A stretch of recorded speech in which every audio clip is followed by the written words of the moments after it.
that if you follow this, I can guarantee you you won't need those diabetic medications. We can cut your diabetic medications down right away. We'll have you become, we won't be controlling your diabetes. If you're a type 2, we'll be having you become undiabetic.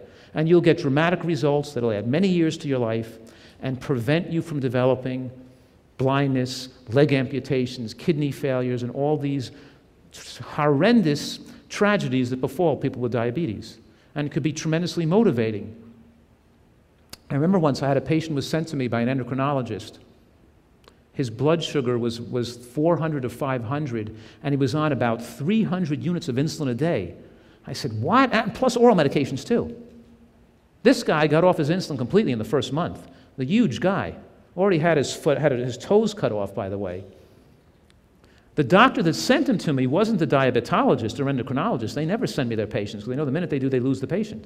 The diabetologist sends him to the nephrologist. The nephrologist, when their kidney function starts going bad, the diabetologist refers them to the nephrologist, and the nephrologist refers them to me. They always come in that back door, never from the diabetologist directly.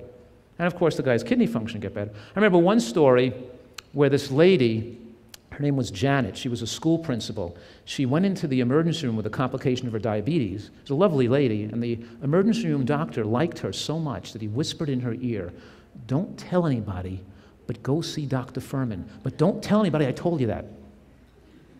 So this lady comes in to see me, and to make a long story short, she gets better from her diabetes, and she writes this beautiful article that gets published in a publication for school principals, because she was a school principal. And the American Diabetic Association, someone working for them, picks up this article, and they call me on the phone, and they say, "Can you write an article for our national magazine that goes out to all diabetic teachers and people with diabetes?" And I say, "Sure." And they send me a check for $750. And I said, "Write it for nothing, but you pay me a check for $750? Great." I cash the check, I write the article, I send it in, and they call me back on the phone and say, "Dr. Fuhrman, we can't print your article as it's written because you have an example of 4 patients, all who came off their diabetic medications. And our magazine is sponsored by Eli Lilly, who makes insulin. So can you tone it down so the patients are improving but not coming off the medications?" And I said, "No, I can't." I said, so I sent them their check. But a very nice person on the phone. She admitted to me what the problem was, and she tried to work with me, but I, didn't want to change it, so I guess I didn't.